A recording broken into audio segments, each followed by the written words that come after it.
Hello noble ones, welcome back to my channel. This is the Metatron speaking, and today I would like to answer a question that a few of you have asked me.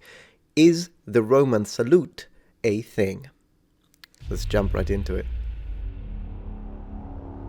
Welcome back. Okay, so when we talk about the Roman salute, basically we're discussing the authenticity from a historical standpoint of a very specific type of gesture. Raising your right arm straight with a stiff motion, palm elongated, stretched hand. Clearly, one of the reasons why we're asking this question is because, of course, we do know that this gesture was indeed assimilated and utilized by several 20th century totalitarian regimes, such as, for instance, first the fascists in Italy, followed by the Austrian painter in Germany and the dictatorship in Spain. For the too long didn't read answer, before we go into the deep historical analysis, presenting all of the different evidence and counter-arguments, let's just put it this way. In classical antiquity, this gesture does not exist. It's a creation of the 19th century that was then reallocated and reutilized for propaganda purposes in the 20th century. As always in this channel, which is a channel that wants to promote critical thinking and personal research, I'm not just going to ask you to believe me on that, but I'm going to prove it. We're going to read ancient Roman literature, we're going to look at evidence, material evidence, statuary, iconography, because I mean, if this was such a quintessential element of ancient Roman society and culture, surely we're going to find it all over the place in the iconography, right? Spoiler alert.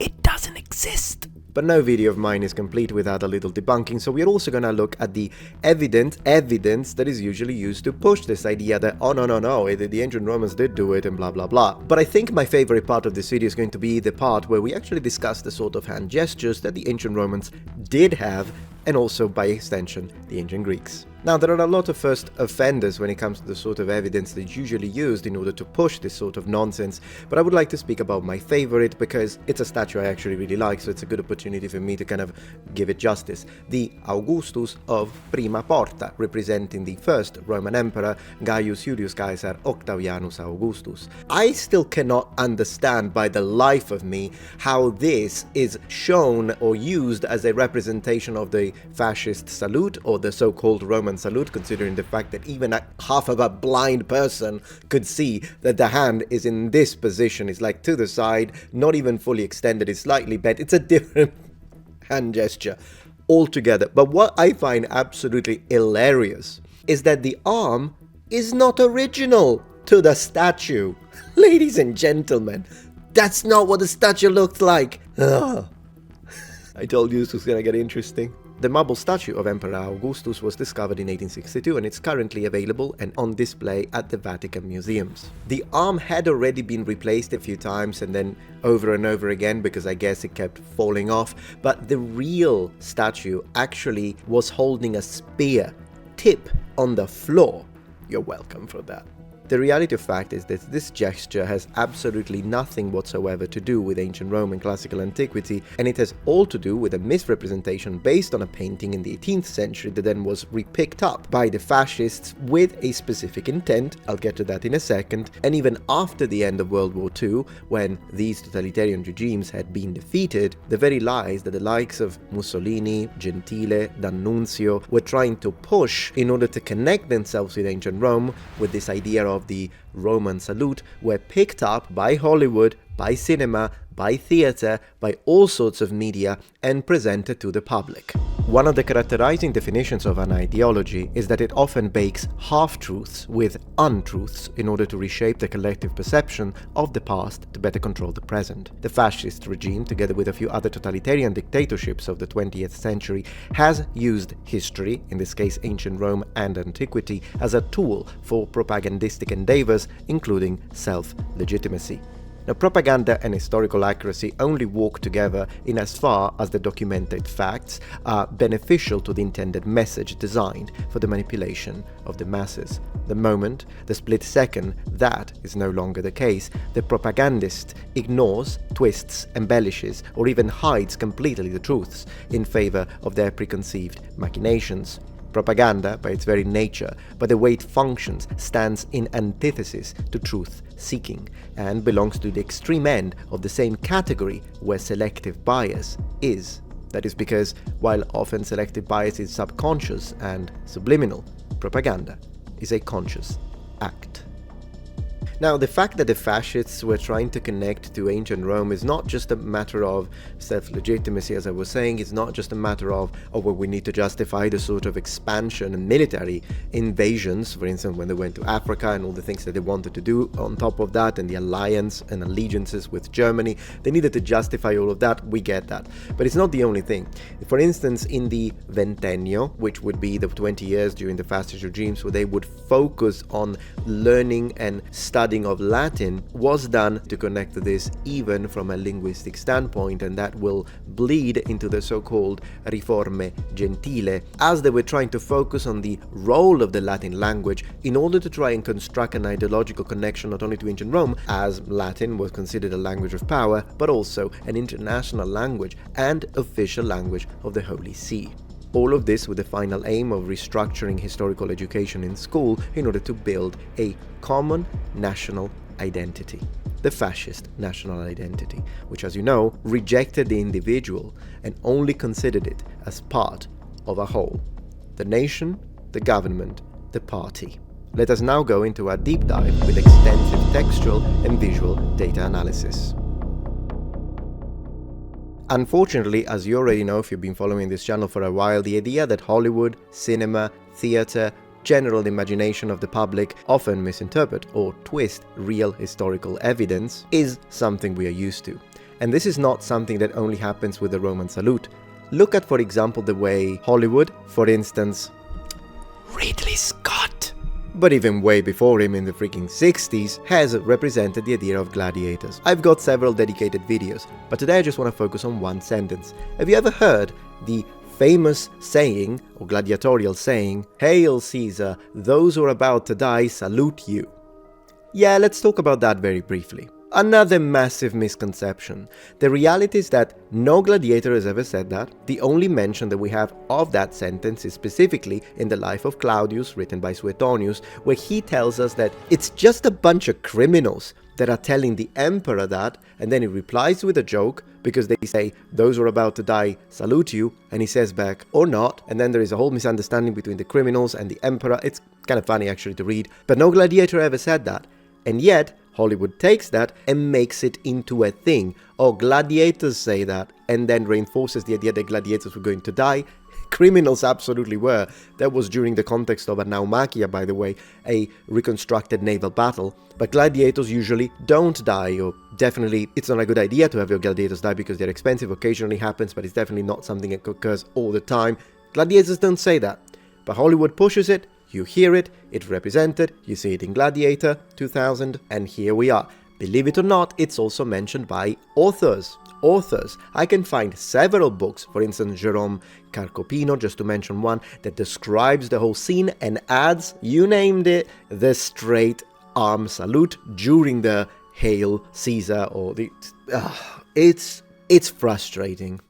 Now, it is important also to underline the fact that the idea of extending your right arm at 135 degrees along the body axis, pun intended, as I was saying, was not necessarily invented by the fascists. It's something that we also find in other situations. For instance, if I'm not wrong, we even find it in old school Bellamy salute to the American flag, to pledge your allegiance. And obviously this is not the only case. So in reality, we find it in non-fascist applications, we find it in cinema and theater, we find it in fascist applications. The one place where we do not find it is, you guessed it, ancient Rome. Okay, but now that we said all this, what do we find in ancient Rome? What kind of salutes and hand gestures did the Romans have? Well, the first one that might surprise you, and I, during this research, found really interesting, is the fact that the Romans did touch each other's hands, lightly, as a way to say, hey, hello. But they also did have a handshake with interlocking hands, either like this, or maybe even similar to ours.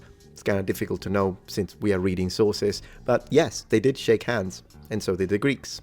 We do also have mentions of gestures in military contexts, for instance, touching your forehead, kind of a predecessor of the modern military salute in a way, although of course it wasn't done the same way, like just touch their head like this, at least if we look at iconography. But hand gestures in ancient Rome have different connotations, which oftentimes bleed into the religious realm. For instance, we've got the power of the emperor, including the supernatural power of the emperor, that it's often represented with the idea of showing your arm partially bent, but still towards the people, towards the crowd, as a way to interject the emperor's will onto the people and the external physical world in order to intervene and manipulate it with his sheer will and power. At least that's how the Roman authorities wanted you to think about it. But there is a very strong connection in the sources between raising both of your hands towards the sky as a way to pray and invoke the gods. And this is something that we read in a lot of different examples, including stuff that goes all the way back to not just the early republic, but the Roman kingdom, including the very first king, Latinus, from which the name Latins comes from, as he was praying to the gods and he lifted both his hands towards the stars. Or so we are told by Virgil. There is also a legal connotation interjected with religion when it comes to, once again, hand gestures, but in this case in connection with oaths. And upon the interjection of a priest, you would be able to lock hands to secure the validity, in fact, legal validity, of an oath in ancient Rome. And yet, another indication that this is absolute nonsense is the fact that, as we say, there is no straight arm fascist or Roman salute in any of the iconography, and we should find it, particularly in the triumphant columns, say for instance the Trajan column, just to mention one. Nothing. And the only thing we see is very dynamic gestures. We see, for example, this guy has got a right arm extended, I guess, but you can tell he's either speaking to the others, pointing to something, not to mention the hand is once again this way. It's a different gesture that represents a dynamic motion in order to make this more alive, if you will. And the other type of hand gesture we find is a saluting people, which is, completely different, with, as you can see, a bent arm, as you would even today. Of course, another thing we see in iconography is the left retracted arm, but usually this is in connection to the sort of clothing that they are using. And when it comes to military iconography, once again, occasionally we see ancient Romans retracting the arm and touching their breastplates or this part of the armor. This is not necessarily to be seen as this as a gesture. To me, it's mostly the idea of, well, people who wear armor, and if you have worn armor, tend to touch it. This is something we do. It's probably because there is a certain comfort and self-soothing behavior with the idea of wearing something that has weight. Kind of gives you a little bit of a feeling of protection, doesn't it? It's probably why weighted blankets are a thing. And I think it's just that something that ancient people did as well. And as a reenactor, I do it myself. When you're wearing a breastplate, it's kind of nice to hold it with your hand a little bit, and that's probably what Romans did. And because military people tended to do that a lot, it is seen and shown in iconography too. Man, I love learning these things. But with that out of the way, another thing we need to say is that Romans do speak about gesticulation, and an excellent read when it comes to this is Quintilian, who, as you probably know, is a 1st century AD teacher of rhetoric and author. And he does explain how orators should speak. And one of the things that he does say is, in fact, the opposite of what a modern Italian man does. He says, don't gesticulate too much. Oops. He says, don't gesticulate too much. Don't move your hands too much. There are some exceptions. He says that, for example, an orator can extend an arm to the side, but he also says that that should only be done in a moment where your words are delivered in grand style. But in all other cases, he also advises not to raise your arm above a certain height. So, if anything, the Romans are telling you not to do the gesture. Brachii moderata proiectio. Restrained extension of the arm. Good luck with that, and an Italian. Now that we have looked at all this, there are two more things I would like to do with you. One is have a look and destroy a couple of articles that speak about this. Because believe it or not, particularly now, due to something that happened with a certain tech billionaire, there are a lot of articles going around informing people, and the problem is that these articles, they tell you that a Roman salute was a thing. It's complete nonsense. So we're going to read a couple of these so I can destroy them. Alright, let's get ready for nonsense from the website Turkey Today. Is Roman salute symbol of loyalty or dangerous ideological gesture? We read, the Roman salute, a gesture historically associated with ancient Rome, is commonly recognized as an act of raising one arm, usually at shoulder height, and extending the hand outward, palm facing forward. This gesture, initially a symbol of respect and loyalty, has been interpreted and repurposed throughout history. While it originated in the Roman Empire, we just established this is nonsense, its modern use has taken on various controversial meanings, especially during the 20th century, and they put prima porta. Origins of the Roman salute in ancient Rome. The Roman salute's origins date back to the Roman Republic and the early days of the Roman Empire. This is AI slop, by the way, particularly around the 1st century BC, this is complete nonsense. The salute was a military gesture used by Roman soldiers to show loyalty to their commanders or the state. It was also a means of conveying authority and honor. It is believed that Roman soldiers often use, you believe it because you have never studied Roman history, often use salutes when they address their commanders, high-ranking officials, or the emperor. During the reign of Augustus, the first Roman emperor, the salute was formalized and became more widely recognized. Yeah, this is 100%. It's either ChatGPT or Claude AI. Or Gemini AI, in fact. Augustus, who sought to consolidate power and create a unified image of Rome, utilized various symbols and gestures, including the Roman salute, to communicate authority and devotion to the state. In this period, it became a common practice between both military and civilian Romans. Yeah, the civilians. And of course, use Cleopatra from 1963. Oh yeah, this is a picture from ancient Rome. I'm surprised the AI didn't get confused with that. Here we can see a picture of a real Roman emperor, Roman whatever the heck, centurion. Oh my gosh. Symbolizing personal allegiance, blah, blah, blah. Augustus' reign marked the beginning of the Roman Empire and with came... Yeah, okay. So, this is nonsense. This is complete, utter, total. And then we have a little Elon Musk in here. Let me see what they're going to say. In contemporary times, the Roman salute is frequently associated with fascism and authoritarianism. However, the gesture has resurfaced in different contexts. For instance, during the inauguration of President Donald J. Trump. We'll talk about this in a second. I'll give you my opinion. In January 2025, Elon Musk, the CEO of Tesla and SpaceX, caused a stir when he performed a Roman salute during his speech. Many viewers, especially in social media, were confused by the gesture. Musk's action revived debate about the Roman salute meaning, which is why you made this. As you can see, this is why they made this, and they just used AI slop, including for the pictures, illustration via whatever that is, and they got it from.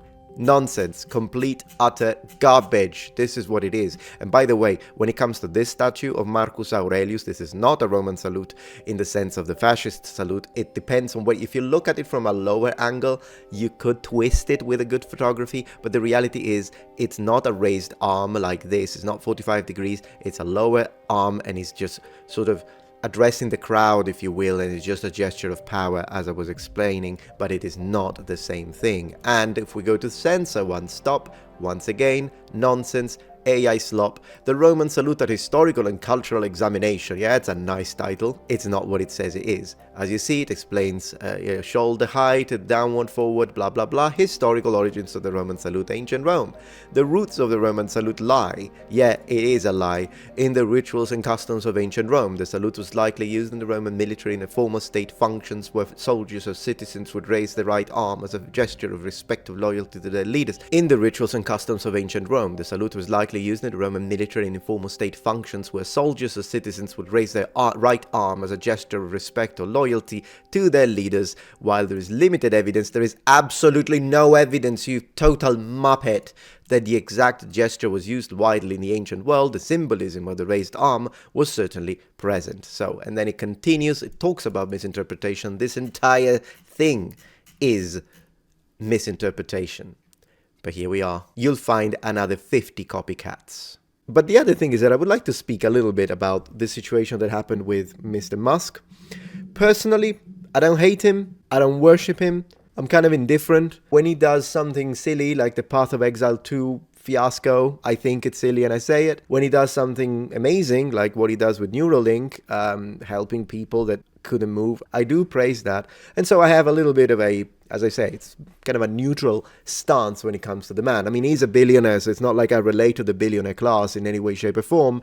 But here we are. I was just giving you context to know that there is no politics involved in this. I don't particularly care. I'm just telling you, he did what he did during the inauguration of President Donald Trump in America, and I would like to underline what I think that is. And there are three interpretations that I would like to give, then you choose which one you think is the most accurate.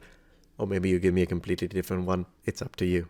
So when it comes to this situation and what happened with Elon Musk, I think it's either one or three things.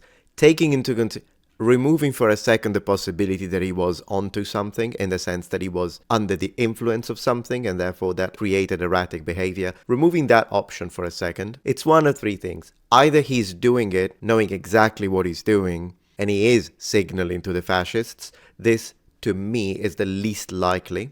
Another possibility is that due to the fact that usually there is a certain contingent within the far left that calls everyone a fascist or everyone an Nazi, maybe this was his way to troll them, be like, you always call me that, I'm just gonna do it, since at the end of the day, guy's untouchable because of his net worth. So it is possible that he was trolling. I would put this in maybe. This is a likely possibility in my opinion, also because of the fact that he justified it immediately after. So he did this and then he said, my heart goes to you, which kind of feels like I'm giving myself a way out because of course people are going to backlash and whatnot. And so he's going to say, oh no, I meant that my heart was going to you. So that gives me that feeling.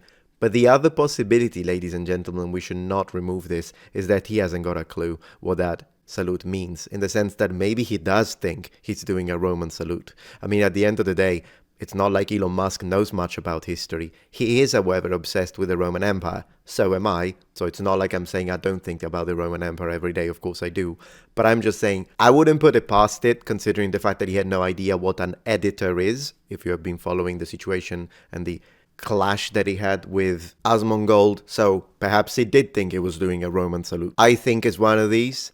But you let me know what you think in the comments. Last but not least, we should also consider the possibility that he was just doing a freaking truth or dare and maybe lost. Who knows what the heck the billionaire class does to entertain themselves. I dare you to fit a fascist salute during the inauguration. You're not gonna do it, are you?